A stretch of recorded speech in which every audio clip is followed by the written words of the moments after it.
Good evening, mi gente. This is Ray Collazo, and you're watching and listening to the Family Translation Talk Show, the longest running independent Latino-led news talk podcast that stacks truth about politics and today's hottest issues.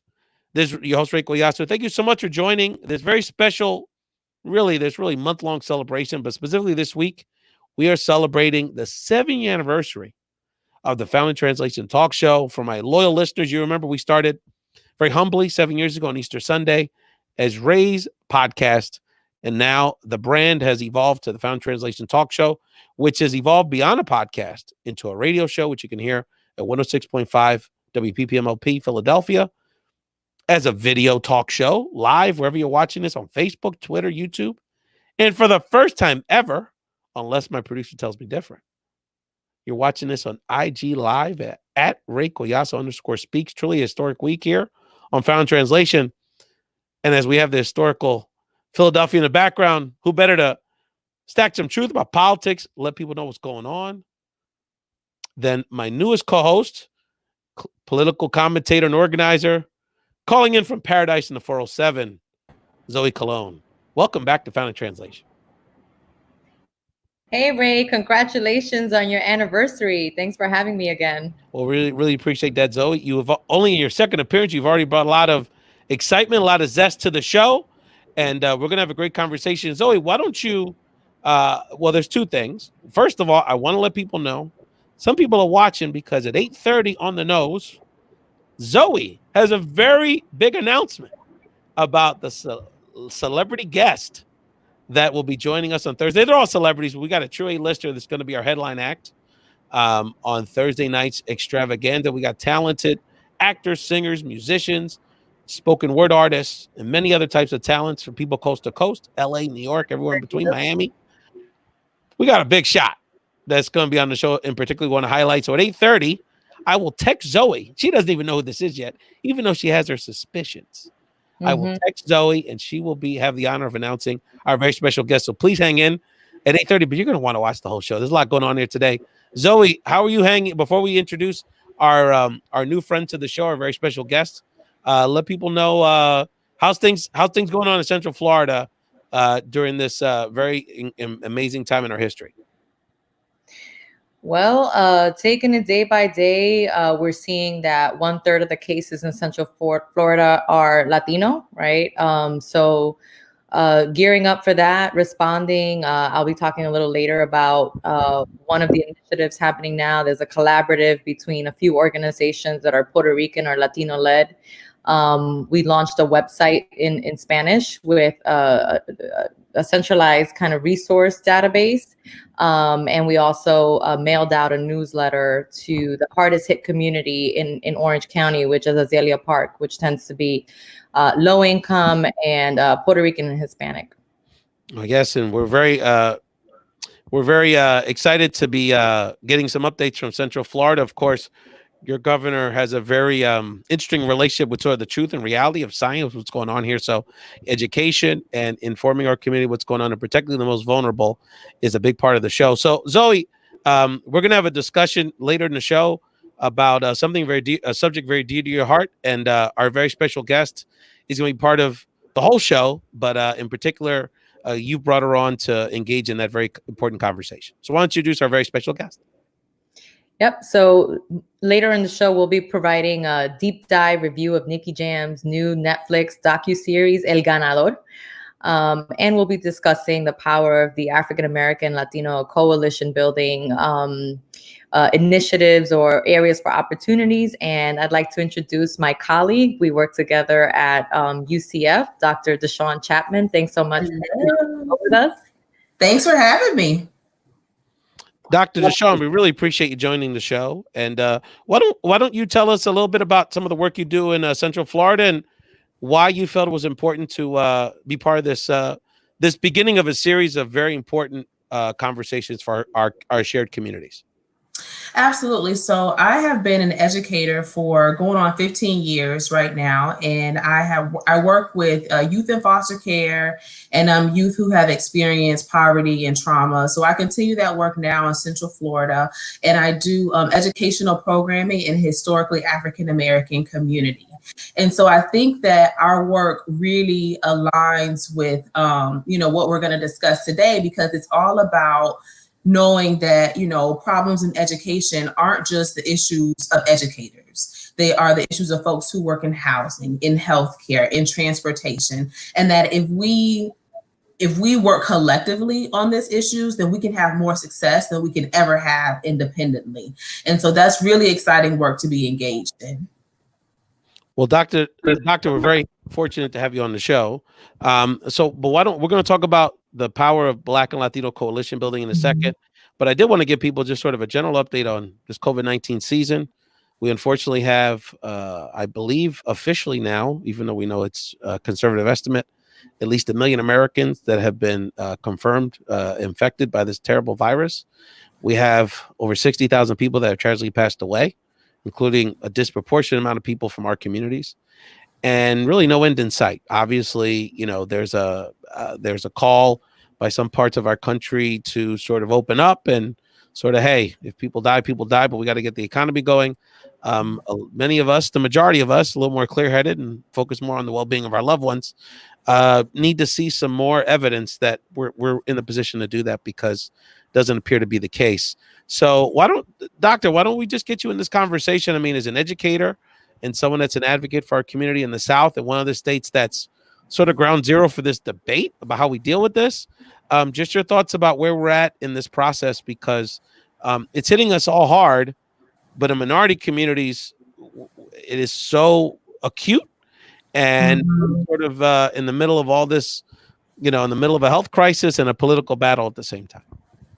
Yeah, Ray, you mentioned, maybe those of us who are a little more level-headed, are inclined to open up more slowly, but I don't know if it's that we're more level-headed or we're more connected to the issue. We're more connected to individuals that are contracting and dying of this disease. It seems that, the narrative about COVID kind of shifted when folks started hearing about, who's actually dying, who's most impacted by COVID. And, from an educational perspective, you have health and economic disparities that are impacting our community, and it's really impacting students educationally.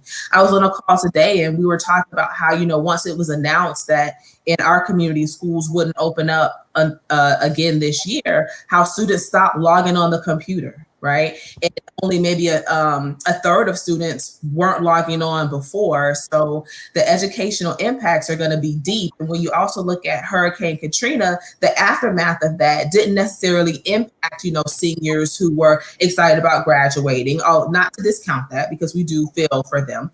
But the real educational impact was in the early learning and the primary grades, because these are students that miss a year of schooling. So, I think that those are things when we talk about coalition building that we need to really consider that's impacting both of our communities. No, Yeah, and Zoe.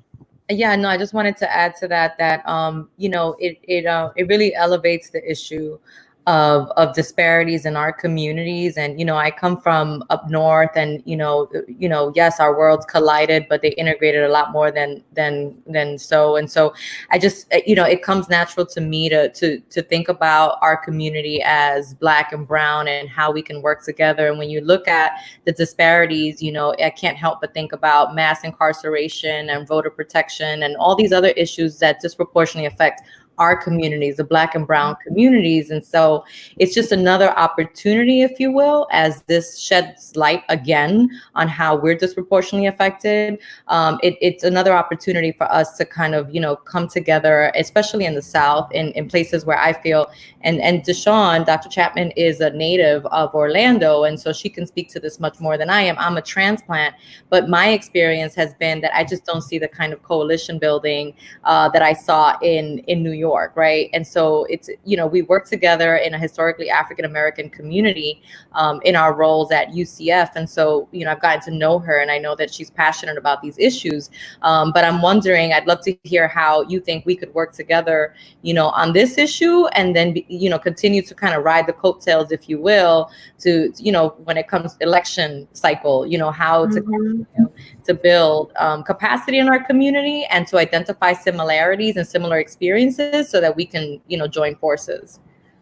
Yeah, I think you bring up a great point about the coalition building. When you approached me to talk about this topic, I really had to stop and think about the opportunities that I have had to be engaged in coalitions, and there are few, very few. So I definitely think, that is the move going forward. But from colonial times, laws in this country have been used to secure power for some and to disenfranchise others. So coalition building, coalescing individuals, organizations, businesses around a common goal can bit by bit increase our power base. And we can go after policies that negatively impact the quality of our lives. I kind of think about it as a tree, right? Like you have the leaves and branches, and then you have the roots. And I think in communities of color, communities like ours, we utilize the social sector. So we do education and empowerment programming.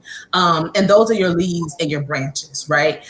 And they do bear a little bit of fruit. But to get at the root, to look at the quality of soil, that's the policy. And that's what coalition building can help us get to. And you're absolutely right. It's not coincidental. This is by design, right? Divide and conquer. Right? So the more that we feel in our respective communities that we're in somehow, some ways competing with one another, even thinking about diversifying faculty at the university, it's always framed as at the expense of another, right? Versus like being proactive about diversifying staff across the board. So I agree. And can you imagine if we came together, went up to Tallahassee every year, right? I mean, the impact that would have on policy, and again, that power building that's so important in a state like Florida. So yes, I agree. And we've seen the potential, right? So like, there's a lot of local examples of this. When I was a little boy, I remember being a big deal in the 80s when a lot of the major cities in this country were electing their first black mayors. Chicago, Philadelphia, New York. David Dinkins, will you please be my mayor? You remember that line. And Latinos at that point, because of the demographics, were really sort of strong enough and politically powerful enough to be helpful in a black coalition, but not necessarily strong enough to sort of stand on their own. So there was a sort of a good melding of timing there. One of the things now that happens, fast forwarding now into 2020, is that we not only have examples where, thinking about the 2008, the Obama elections, that was like the most obvious example was when we work together, right? Like great things can happen. But we still have a long way to go because, there's a conversation happening now where essentially you can argue not only several African-American, primarily women, are campaigning to be Biden's VP. Right. But also the Latino community saying, hey, why couldn't we have a Senator Cortez Masto? Why couldn't we have a Julio? Well, it's not going to be Julian now because he's a guy. But my point is like, we're jockeying for power here on some levels. And there's a balance, right? Because I think we have to be competition and, that desire to build power within our own communities is real and fair, but it has to be done in a spirit of, okay, whether Stacey gets the spot, whether Kamala gets the spot, whether Catherine Cortez gets the spot, we're going to do that. We're going to have a unified agenda, right? And I'm not saying that's easy, and that's on the top end of it, but those are the kind of conversations that we have to have with each other because, at one point, sometimes it's easy to build the coalitions because it's obvious, right? One of the other groups is a swing vote in a community. But when we're comparable, as we are demographically now, it's really incumbent upon us to say, okay, no matter if it's a Latino or an African-American in a certain position of power, we're going to have a unified agenda. Dr. DeShawn, talk to me about that because what the policies and the commonalities that we have, and I'm just thinking about this education piece you brought up, which is like, Wi-Fi access and access to this online education in this emergency situation. is such an obvious issue. It's impacting us so deeply.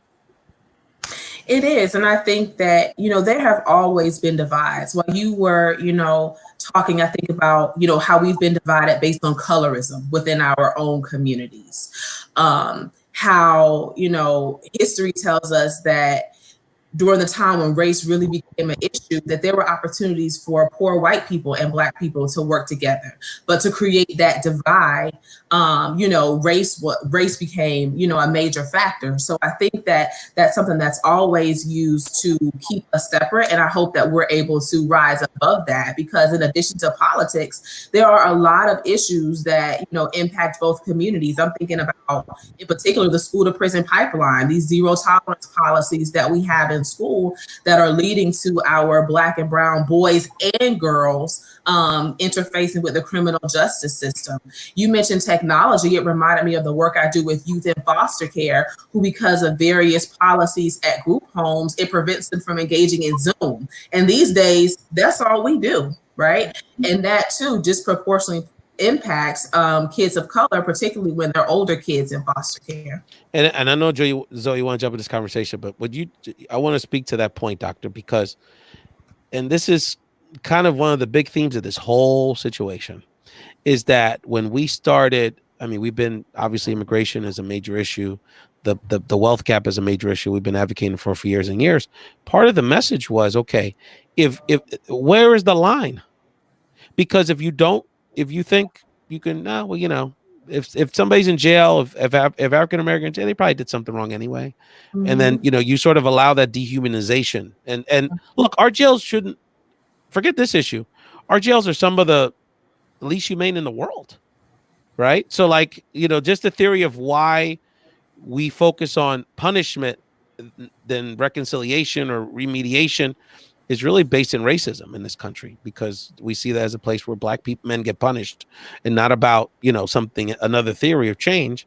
And then this issue of how how all of our folks are being treated on the southern border, which, by the way, not an insignificant amount of Black immigrants are part of that group as well. That's right. Mm-hmm. Yep. And then when we talk about these issues, and then income inequality, which impacts a whole lot of white folks. Mm-hmm. And now the challenge is that now Puerto Rico happens. Well, it's like Puerto Rico, whatever. They're right? Over there. They probably did it to themselves. Yeah, I heard they said something about the elected officials, and there was one, a couple of mayors did something wrong, so it's their fault, right? So now it's on everybody. And now our seniors are being impacted. Now, now our folks on the front lines, our healthcare workers, some of them in the professional class are not being treated this way. So the point is that when you allow division to dehumanize some of us, it's just a matter of time until you're going to get impacted by it. I want to add to that. When I applied for the job to work in Paramore, knowing that it was a historically Black neighborhood, I had second thoughts. I kind of doubted myself, and I'm like, am I going to be seen at, am I going to be validated as someone who can identify with that experience? And, up until I applied for that job, my trajectory in Orlando had been exclusively with the Latino community, right? I came with Hispanic Federation, and I worked with Alianza for Progress and some other organizations, mostly Latino led. And I actually, I had several options, and this was not the highest paying one, and definitely not the highest ranking title, if you will. But I did it very intentionally because I wanted to diversify my portfolio as far as my work with communities of color in Orlando. And I did that very intentionally, again, purposely, because I wanted to show, that I'm very interested in this community, and that I'm passionate about all people, high potential communities in need, underserved. And also just because, again, coming from up north, sometimes I feel like I live in the twilight zone when I'm, here in Central Florida, because it feels like we're 10, 20 years behind what has transpired up north, right? In terms of like building power in communities of color. And so, I haven't come across many opportunities, but I know when Andrew Gillum was running for office, for example, like there were a ton of groups called Boricuas for Gillum, and I tried to promote that as much as possible. But there's just so much education that's needed. Even within our community, you spoke to colorism within our community. There's definitely colorism, but also like the immigrants, versus folks with citizenship, right? And having the Puerto Rican community, which is the largest base here in Central Florida, really empathize and support issues around immigration. So we have all these different factors dividing our communities. And because this is a relatively newly arrived community and a fast growing Hispanic community in Central Florida, we just haven't found those points, right, of the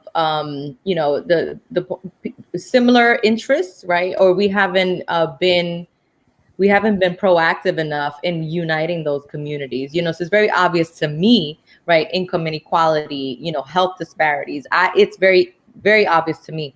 Amendment 4 was another time when we kind of came together, right? So, I was invited to some event and, I was asked to speak in Spanish about mass incarceration and the impact that this was not just a Black issue, right? The fact that could not restore their right to vote after being in prison. And so, that was the beginning of something good. And I hope that we will continue, to expand on those, collaboratives and those initiatives, but it's simply not enough. It's simply not enough. And as you can see, we're in a, quasi, if not, more overtly like conservative state. And I just feel like there's just so much work to be done. And that's why I thought this issue was really important. And I'm so happy that Dr. Chapman is with us. I think we do what we can in the higher education space and K-12 space, but we definitely need to do more around policy, as you were saying, and definitely with this election cycle, we need to bring our people out. Biden hasn't done right by the Latino community under the Obama administration, right, with mass deportations, the highest in modern history. So the Latino community doesn't forget that, right? But it seems that Biden is a favorable candidate in the African-American community based on polls. Right. And primaries. So we have to find a point of interest, for both communities to unite on this. You're listening to Zoe Colon and Dr. DeShawn Chapman on Founding Translation Talk Show. We're going to make our very special announcement in a couple of minutes. I know some people are logging in. They're like, we want to know who this A-lister is going to be on the show Thursday. And then before and after Dr. Chapman, we'll continue this conversation. But before we make this announcement, I did want to bring it back just for a second on, sort of the national conversation here. First of all, public service now for my people. Fabuloso is all that, but it can't solve everything. So for those that may have only caught a bit of a headline, please don't do anything with detergent you normally wouldn't do. Please. Hey, we're laughing, but hundreds of people have called state governments around the country saying, should they do this? So, this is the power of the pulpit. And unfortunately, when people have these platforms and when they're obviously unqualified and it really menaces, it can cause real problems. And I wanted to share this before you make this announcement, Zoe, because making light of this situation, but that's not funny. But right before we went on air, the Trump administration announced that basically any state that's got a quote unquote sanctuary city is going to have to give up those undocumented immigrants or they're not getting any more funding for COVID-19. So, that's extortion. That's illegal. But also the fallacy of this, because it's all talk, right? Because what have we found out in the last few weeks? Oh, if it wasn't for immigrant and Latino and minority workers in chopping up pigs and chickens and picking fruit and picking tobacco in the South, and you wouldn't have an economy. Our economy would collapse. And I don't got to tell y'all, I was down there and a friend of ours, who's a mutual friend of us three, was like, I was down there in December and they were like, you know what? When he announced all that stuff, all the the Orange Grove people and the people at Disney called the office. Yo, you need to chill that out. You can't. We need our Haitians. We need our Colombians. We need our Dominicans. We need our Caribbean people working, and working for these lower wages, not complaining. Yo, you ain't deport nobody down here. So it's so much talk, but these are the things that are used to try to divide the Black and Latino community, right? He's messaged that all the time. Oh, this subtly, not so subtly. Say, hey, these undocumented Latinos, take away from your jobs, African Americans, and vice versa. So these are the kind of themes, and I think the country largely is understanding now how ridiculous this guy is, and we'll see how that plays out with the election. But all there's left, and all there really has been, is hate. So we're going to see an uptick. We got to defend. I want to make sure we shout out our Asian American brothers and sisters, because it's very important that Black and Latinos stand there with them and say, we can't have these hate crimes against these people. You talk about the last people we need to be messing with right now. You don't got a healthcare system without Asian American brothers and sisters. Try to do this without them right now. The the anti-immigrant fervor. I mean, I tweeted it the other day. I said, when's he gonna start blaming us for this? Sure enough, now all this nonsense with immigrants. Dr. Chapman, got a quick comment on that before we get to our very special announcement? Yeah, just real quick. I felt like what you just announced, I saw it coming a couple of days ago when he announced that, the border was going to be closed, immigration is shut down. I thought, here we go. No doubt about it. Christina Vega, who will be, who's one of our regular co-hosts, who will be on Thursday's very special show. Christina Vega breaks it down on the Facebook chat. Unfortunately, all we hear is just talk. His team and he enjoy hearing themselves speak, even if they make no sense. Sadly, they have such a great following. Mm-hmm. Too many folks are listening. So this is what we're going to do. And I appreciate everyone watching and listening to this edition of the Found Translation Talk Show. Dr. Chapman, I know these very studious women, they email me, they want to do all this prep. And then when they get on and they realize just a conversation with some good people, it's easy. So we appreciate your contribution. Of course, Zoe, you're part of the family. So this is what we're going to do, folks. So just review. Thursday, this special episode here. Zoe's Sound Off Tuesday episodes. Thursday, our weekly show, 7th anniversary. Doc Chapman, you got to watch. I will. I got piano prodigies, young boys. I got rappers. My nephew gonna rhyme, gonna spit. I got singers of all genres. I got comedians. I got spoken word artists. I got animators. I mean, we're gonna have cartoons on this thing. This is gonna be some heavy duty stuff. New York, I got Hollywood actresses doing stuff. Chicago, we're gonna break this down. And we're trying. So on this show, it's gonna be from 8 to 10 o'clock Eastern, 2-hour extravaganza. Okay. This weekend, I said, you know what? I got a great lineup, but I mean, could I ask so-and-so to do this? And then I called LB. I said, LB, should I DM? We're not kind of friends. Could he do it? Yeah, why not? What do you got to lose? And this gentleman came through in a clutch. And so what I'm going to do is I'm actually going to do this on the private chat we got here, Zoe, because my phone is occupied right now with social media. I was wondering. I'm like, is he really going to text me or is like? No, what I'm going to do is so close your eyes because so I'm going to put it up there.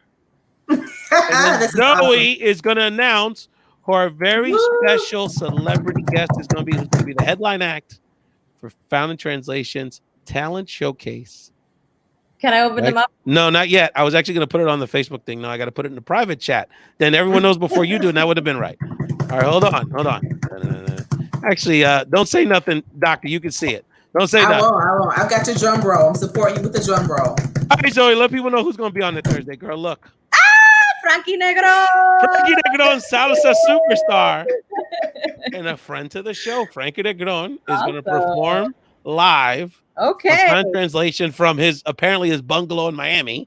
And if you follow Frankie Negron, I encourage everyone to follow Frankie on social media.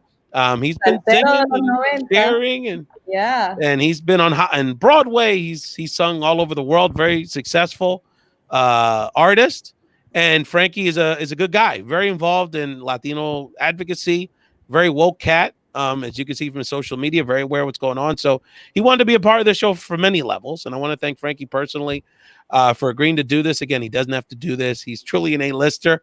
I also wanted to announce, I think you're going to like this one too, Dr. Chapman. That's why you got to watch Thursday. Okay. The gentleman who is Alicia Keys' percussionist. Her main percussionist that plays drums, congas, all the African drums on her in timbales on her band that she tours with all over the world. A gentleman named Pablo Batista is also going to perform in the show. So we're going to have Alicia Keys' drummer is going to break it down on the show. He's won Grammy, he's been a part of Grammys, jazz, Latin jazz. So we're going to have it's going to be quite Ray, you're getting fancy on us. And I even got others that I haven't announced yet. We got some chances. We may have another surprise or two, but follow us on social media. The other thing that's really cool about it is that, and for people to watch this on IG, please leave your comments because the show will actually also be live streamed on Instagram at Ray Collazo _speak. So if you have friends that are more on the IG side of things, now they're too young for Facebook, let them know they can watch us on IG. So that's what's going on. I was like, wait, we're not going to talk about old and young, right? Well, some of us are diverse. What can I say? By the way, Ray, I don't know if you know this, but Frankie Negron sang, he did the remake of Hector Lavoe's Que Cante Mi Gente, and he turned it into Que Vote Mi Gente, and we had a huge campaign a few years back, mobilizing the Puerto Rican community using his voice. Absolutely. No, Frankie's been involved for a long time, and we're happy to have him on the show. So before we get into this deep dive, because I know we have some people that want to tune at 8:30, not only for the announcement, want to hear us talk a little bit about Nicky Jam's El Ganador Netflix docuseries. Doctor, wanted to make sure we finish up this conversation right. So let us know. I mean, look, that's a whole show in of itself. I mean, we're going to keep bringing you back to talk about how we work together, but just leave us some final thoughts, because this really was sort of a primer for the set of conversations we want to continue to have on Founded Translation with you and Zoe. My final thought is just really that it's possible. In 2012, I went to Botswana, Africa, and the professor who was hosting us was of the Colon people. And at the time, they believed that their people were not adequately represented in the educational curriculum, right? So what do? They build a coalition. They bring together people in different sectors. They advocate for inclusion. They write the curriculum, right? And they're in a different place 8 years from now. So I look forward to not only continuing the conversation, but, working with you, Zoe, in the Central Florida communities to get some of this work done. Awesome. Zoe, give us some final thoughts around, what I want you to share, Zoe, is why do you think, for people that are watching this that are like, yeah, that makes sense. We're generally down with that.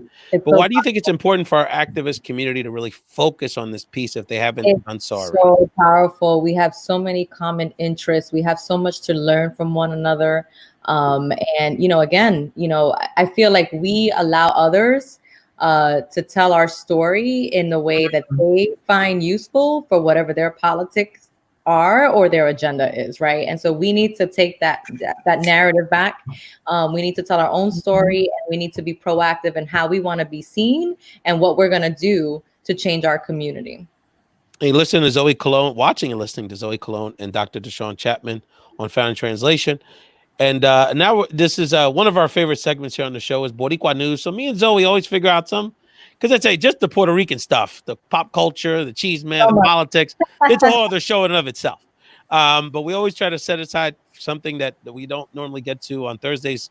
Normally Thursday shows, which tend to be a little more news oriented. But one of the things that we wanted to talk about, which a lot of people are buzzing about, is the new the Netflix just dropped a docuseries, El Ganador, which chronicles sort of autobiographically Nicky Jam's life. Not only his career, but his personal life. Nicky Jam is one of the biggest artists in the world, not just in the música urbana genre, but I mean, he's a global guy's in Fast and Furious movies. He's humongous.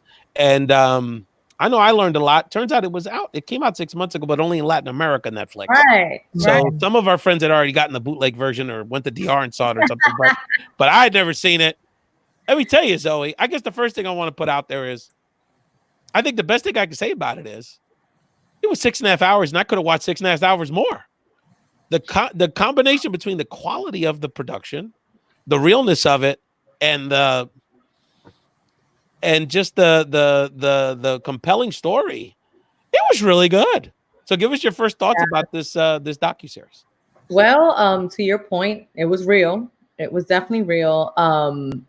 In some cases, for me, it was hard to watch. It really highlights kind of the crack cocaine, heroin epidemic in urban communities on the state side, and in Puerto Rico in the 80s and 90s. So it was hard to watch because I have some personal experiences, with similar households, and in my community, it was rampant. It was hard to watch because, again, like what he yearned for as far as like his mother's love and having that person in his life. And I think of all the single parent households, right? And there's so much more that we can talk about. I don't know if you want to get into the weeds, but yeah, I mean, it was hard to watch. There were times when I was just, so excited about the music and proud, right? That we are kind of the pioneers of reggaeton, right? And what reggaeton for me represents in our community is very similar to what hip hop represents to the African-American community. It's an outlet for our politics, for our experiences as an oppressed people. So there's just so many dimensions to that docuseries, on a personal level, thinking about, if you're analyzing these issues from a sociological perspective, there's just so much to talk about. Drug abuse and crime on the island, which is very much the reason why people, come to the stateside. And, it also kind of highlighted the cyclical migration historically between Puerto Rico, the island, and stateside, and for various reasons, right? Hey, I had a cousin, I have a lot of cousins, so you can't tell who it is, but I had a cousin who came because he witnessed a murder, and came over and stayed with me for some time. So yeah, I mean, it was real, and, it hit home for me because I have personal experiences with a lot of those issues. So many, God, there's so many pieces of the onion to I peel. told you, I said we could spend the whole show talking about. And maybe, in a couple of our buddies, I'm thinking about Felicita and Chrissy. If a couple of our buddies want to like do a deep dive, I'm down with doing a whole set of shows on it. Yeah, y'all could just talk. I'll produce it. Because there is a lot to it. I think the first thing is that it really is. First of all, aside of the technical side, it's very well done, and everyone did a good job, from Jesse Torero, the celebrated Dominican New York director, done a lot of the hip hop videos, Latino videos, and now movies and short films. I mean, the quality of they spent tens of millions of dollars. It's equivalent of 3 movies, in terms of time, and it's very well done. So on that part, just kudos. It was real. I mean, from the diaspora experience, the biculturalism, the Puerto Rican Dominican mix, right. The street life and PR, the poverty leads you to these making like no good choices, right? Because at one point his dad, I don't want to spoil it, but like there's a lot of people putting these, either you're screwed or you're screwed. And so, because of poverty, it leads you to some choices that normally people, it's like his dad, who came off like a very good guy on the thing. But the thing is, it is the Puerto Rican tragedy in many ways that Hector Lavoe and other salsa stars of his generation went through. Right. And these are issues that still impact our community today, right? If you can make more money selling cocaine on the corner, or, marijuana, whatever it is, then at a minimum, salary or minimum wage job, and you have to feed your family, what are you going to select? Right. And so that's real. And so I'm glad that, you can see that the dad is, nurturing and loving, and still had to make some hard choices, right? It kind of helps us understand how people get to that point, right? People like you and I. And so again, I have very similar experiences in my family. And, it's why I'm passionate about what I do. But yeah, I mean, I love that you can see that aspect of it.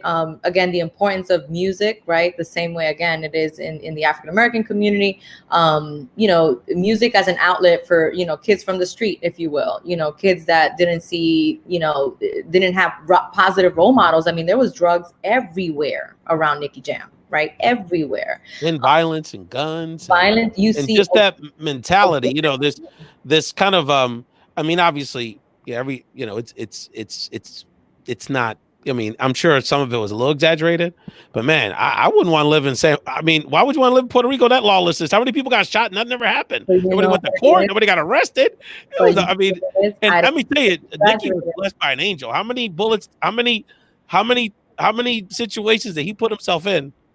He shouldn't be here. I don't even think there was much exaggeration. I think that's the reality of, I remember being in St. Thomas on vacation, and we met some folks from the Coast Guard, and he was like, Puerto Rico at that point, this was like 6 years ago, was in the top 3 as far as per capita murder rates, top 3 in the world globally.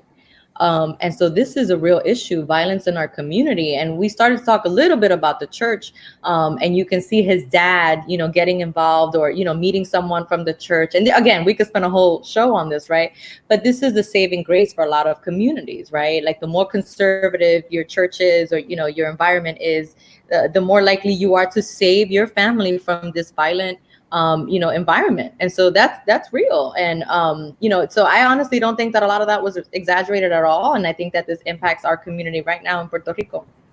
No, and I wanted to bring Dr. Chapman back on because I'm thinking about from like a historical perspective, it was so interesting. And I want to give a shout out to my millennials and my Generation Z watching and listening to this, because y'all need to, even the historical track of this music genre that y'all have never known anything different is really interesting because I mean, I was a little boy when like hip hop kind of started. And so like you can tell the parallels of that trajectory and like hip hop essentially starting as a local art form in New York. And the only difference was the Bronx versus Brooklyn and Harlem versus, the, Queen. uh, Queens, right? I mean, that it was basically a local genre for almost a decade until the West Coast guys and a few other people got involved and then it international. In the same way that Daddy Yankee and Nicky Jam and Dago and Playero and those original guys in the mid 90s literally, were like birthing this evolution of the genre. Obviously, I had General and Vico C, and we can go into some of that history. But my point is like at that point, it was basically local artists creating a local genre, but that now penetrates the whole world the way English language hip hop does, regardless of the language you speak, because these guys now are big and all over the world, because it's really speaking to that urban, hopelessness and that connects with people on a street level, on a personal level of their ups and downs, whether they speak English, Spanish, French, Farsi, what have you. So the parallels, and I don't know, Doctor, you're too young for this, but I couldn't think of a hip on the music side. So basically Nicky and Daddy Yankee were together. And I knew that, but I didn't really know that. I learned a lot about stuff. So imagine now if 15 years ago, the two biggest guys broke up and then 15 years later, they're both still big. And so I think the closest we could get to it on the English language hip hop side would be when Ice Cube left NWA. Okay. I think that'd probably be the closest one. But that wasn't just two guys. That was a bunch of people. And quite honestly, yeah, Ice Cube had a big hip hop career, but then he got into movies. These guys just, the longevity is really interesting. So, Zoe, what, give us another thought about what impacted you. Obviously, the redemption story was incredible because he made a comeback on a whole lot of levels. So I've always noticed, and of course, this is not based on any scientific study or anything like that, but I've noticed in Puerto Rico, that my cousins that are lighter skinned, they're the rockeros. They listen to rock, right? And they're the surfer kind of guy. And then my darker skinned cousins, were the reggaetoneros, right? And they tended to be involved in, criminal activity, if you will. And they identified with the reggaeton kind of movement because it validated their experiences in a lot of different ways. And I think that's, an accurate reflection of what hip hop was, to the Black community and Puerto Rican community, in New York and beyond. And so, that's my observation that, race and ethnicity plays into it as well, right? In your experience, as a low income person of color versus, maybe someone with more resources, who's a surfer in Puerto Rico and listens to, alternative rock or rock. And so that's just an observation. But I also thought that it was interesting that Nicky Jam kind of found respite in Colombia, right? In a completely different country. And that he felt appreciated there, versus Puerto Rico. So, I just think there's some layers to they're a little controversial, right? But you almost feel like, wow, like he didn't feel supported by his own people, for a lot of different reasons. Daddy Yankee was really at the top of the charts until today. Daddy Yankee is like the most revered, but Nicky's up there too now, right? So it's like, he is Jordan, he's like untainted, like no one ever messes with him, right? But it's just interesting that I think they're getting back together. Actually, they're coming back together as Los Ganguis, which I'm dying to see. But yeah, I thought it was interesting that he felt more supported outside of his home country or a country that he, obviously identifies with, versus Puerto Rico. So well, that's that you spoke to some real important points there, Zoe, because that can kind of be also the going back to earlier conversation, like one of the bright sides of coalition building is that I don't think I really understood or started to understand my value in terms of as an organizer and as a leader until I got out of the East Coast and started working with both African Americans that didn't necessarily grow up with Latinos the way we did, or or non-Puerto Rican or non-Caribbean Latinos, and like, you know, kind of being Puerto Rican was novel. Or you start with a clean slate, you know, and these aren't people that grew up with you or have any you know, prejudgments on who you're going to be because of where you grew up and your culture and the city neighborhood you grew up in. And then to the point around, you know, there was a lot of, if you were paying it close attention, there's a lot of subtle colorism that's within the docuseries, right? So like at one point, there's this neighborhood and there's this guy in this neighborhood that wants Nicky dead. And so basically he goes to Daddy Yankee's neighborhood to hide. And that Daddy Yankee, if people know the backstory, Daddy Yankee, Puerto Ricans don't think of it this way, but you know, essentially he's kind of like a biracial guy because his father's side, the Ayala family, are the Black Puerto Rican family that are some of the major bomberos, you know, Bombay Plena, and they're very known as a very prominent in music in local Puerto Rican music, Afro Puerto Rican family. His mom's light skin, he looks in the middle. So, but he basically grew up in a blackish part of Santurce, one of the poor areas. And at one point, Nicky's hiding there. And basically they say, those knuckleheads in Sabana Seca ain't coming over here. And there's sort of a subtext to, they're not coming to the blacker neighborhood. You know, they may be tough guys over there, but they ain't coming over here. So there's some dynamics there. And look, I mean, the reality is this, is that part of the reason, let's keep it real, that a lot of these Puerto Rican, not all, because some are Black or more obvious Afro-Boricuas and Afro-Latinos, Osuna and Don Omar and a few of them. But part of the reason that Puerto Ricans have this ability to make these very, whether it's salsa or pop, these very mainstream music genres, is that, you know, we sort of are enough of color to sort of have the flavor, but can kind of mainstream it. And that's been part of, and it's sort of, again, a subtle thing. Nicky's the pretty boy. Nicky's the pretty guy in the rap game, if you will, right? And Daddy sort of plays that role too. So there's a lot of subtleties to it you got to be paying attention to. I thought his relationship with women was very interesting, Zoe, because, you know, he's trying to connect with his mom. That's really the biggest theme of the show, reconnect. And I don't want to spoil it for people, but they should watch it. But then he also has, on the other side, not the healthiest personal relationships all the time. Yeah, about gender, you know, I thought it was interesting. I mean, this is based on his life, so this is not something that they produced, you know, and set up this way. But the fact that the mom was addicted to drugs, I thought that was they switched it up. Again, his real experience, but we don't see that often, right? We often think that it's the male figure in the household, or that somehow it's more acceptable for men to be, you know, addicted to alcohol or drugs, right? And in this case, it was a female, and I'm not sure if she had some kind of like disability or developmental delays, but it sounded like she was struggling with some things, and it never came out to light, but she was struggling with some things. And you know, you don't have to justify a drug addiction, it's a drug addiction, but it was interesting to see a female struggling with this, and how that was highlighted. And also, again, you know, for folks that don't ordinarily I empathize with that experience, I think you can see it, you know, in the docuseries, right? That, you know, he needed his mom. His mom was addicted to drugs. And, you know, there's a part of you that, you know, says, well, how dare she? She's the mother figure. Well, where does that come from, right? Like gender constructs that make us feel like women should be more responsible than men, for example, right? And here we have a female who's addicted. And, you know, I wonder how much of the audience empathized with her or demonized her because she was a female. And it would be interesting to see. Yeah. Now Chapman has to go back and see the docu-series. Oh, I do. You turn it on tonight. You're not going to get the sleep you normally get. It is really compelling. It's really well done. He's got a really interesting story. The diaspora piece. You know, at one point he's in the Bronx. One point he's in the Boston area.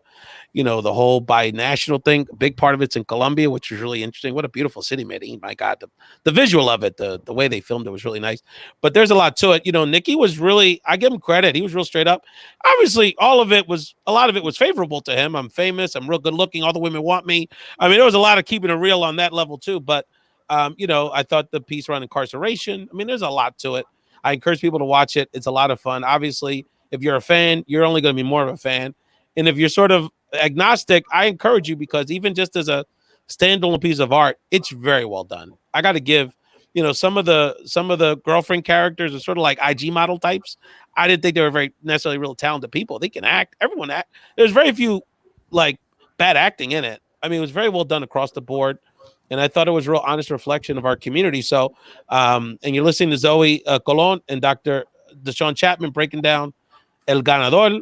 Got to watch represent for Nicky Jam. We got to get him on the show. I think I know someone's Hey, let's somebody do reached out to me earlier today who I think has a connect with the management. Or Okay. so anyway, we'll figure that out at another time. But as we wrap up this edition of the show, I want to remind people again that we want to thank Zoe and Dr. Chapman for being part of really this 2-week-long celebration that we're having, which is gonna go to a crescendo Thursday for our very special 7th anniversary show.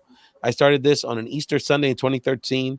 After a couple years of really saying, there's something there's something beyond what I do at my job and my personal life that I want to get our voice out there and sound what I want to do. But there's so many people, the Zoes and the DeShawns, that need a voice and need an opportunity. And it's to your point earlier, Doctor, that if the table's not there, we got to create it for ourselves and build our own base of power and raise our own voice. As Stacey Abrams was saying in the media, hell yeah, I'll be the vice president. But if I don't speak up as a black female, ain't nobody gonna give me the opportunity. So I gotta speak it into existence. So I think we all have to take that lesson. But let's as we wrap this up, Thursday night. Let me ask you, Doctor. Obviously, the guests are gonna be fun, but we're also gonna have a lot of people like Zoe, people that contribute to the show. What are you looking forward to as a relatively new person to this experience? What are you looking forward to on Thursday's show about learning about the show, or what are you looking forward to seeing Thursday night? The culture and the history lessons. Obviously, I'm not Latina. So as you guys are talking about Nicky Jam and you're relating, the reggaeton movement to hip hop, I'm learning the whole time. And I think that conversations like this are important to accompany documentaries like that. So you can get the inside perspective, that cultural perspective of what's actually happening. Because otherwise, I think you can view something from another culture and it just kind of reinforces whatever stereotypes or ideas you might have about that culture without opportunities like this to really break it down. So I'm looking forward to you all breaking it down for me. No, and vice versa. We got a lot of learning to do. I think particularly the perspective of not only African-American leaders, but African-American educators in the South, because a lot of people don't understand that regional dynamic of, essentially the largest Black communities in the country have relatively little political power because of the way the democratic process is set up in the southern states. And so, I mean, look at what your governor's doing now, this clown show of this administration in the state, on the state level, forget the national level, where people can't even rightfully get their unemployment. I mean, that is a total disgrace. And I don't know how people aren't rioting in the streets at this point over that. Yep. To be honest with you. And intentionally set up from jump. That's absolutely. We're going to keep talking about that. You're absolutely right about that. Zoe, Thursday night. First of all, I hope you make an appearance Thursday night, Zoe. But hope you get we're gonna have a lot of our regular contributors make an appearance. But what are you looking forward to on Thursday? The anniversary episode, all of your guest appearances. Obviously, Frankie Negron. I'm sure he'll sing for us. Oh yeah. Drop the lyrics. He's not gonna sing for me. He's gonna sing for y'all. Let's keep it real.